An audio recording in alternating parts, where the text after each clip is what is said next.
Unite பண்ணுறது அப்படின்னு யோசிக்கிறப்ப Singapore நான் சொன்னேன், இந்த மாதிரி ஒரு கன்வென்ஷன் செய்வோம், எல்லாத்தையும் திருப்பி யுனைட் பண்ணுவோம், யுனைட் பண்ணி இதுக்கப்புறம் எப்படி எப்படி இஸ்கான் மலேசியாவுக்கு வந்து நாங்கள் என்ன பண்ண முடியும், நம்மளால் என்ன செய்ய முடியும் அப்படின்றத அவர் பேசணும். ஸோ அப்போ தான் இந்த ஐடியா வந்துச்சு. ரொம்ப பேர் கேட்கலாம் லீவ் வித் ஸ்ரீல ப்ரபுபாட் அப்படின்னு என்னன்னு. அதனால to know, understand, practice and work to achieve his mission, vision, hopes and desires. இதுதான் அதுக்கு உண்மையான அர்த்தம். ஸோ அது மாத்திரம் இல்லாமல் இதனால் என்ன செய்ய போகிறோம்.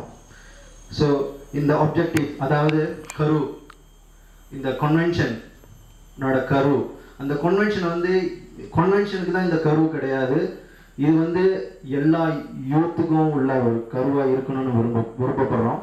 அதாவது to more knowledgeable, cultural and responsible devotee who can contribute towards the progress, development and accomplishment of the society, to strengthen the relationship and cooperation among youth, to foster favorable qualities and noble values for the spiritual advancement, to develop individual potencies, to enhance emotional self-confidence and mental ability, to give wonderful and enjoyable spiritual experience. So என்ன சொல்லுவாங்க, தாம் பெற்ற அன்பம் இல்லை உலகமே பெருக, அந்த மாதிரி எல்லோரும் பெருகன்றது அந்த அந்த ஒரு கோட்பாட்டு கீழ் நான் இத்தனை வருஷமா இந்த இஸ்கான் உள்ள எவ்வளோ சந்தோஷங்கள் ஆனந்தங்கள் பெற்றனோ இதெல்லாம் வந்து புத்தகம் கூட நான் பகிர்ந்து விரும்புகிறேன். நான் மட்டும் இல்லை, ஆக்சுவலி இந்த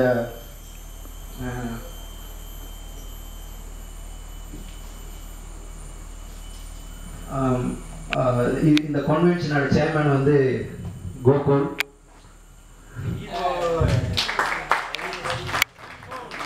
ஸோ அவர் தான் எங்களை வழிகாட்ட போறாரு.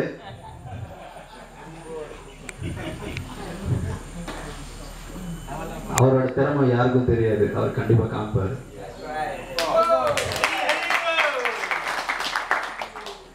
ஸோ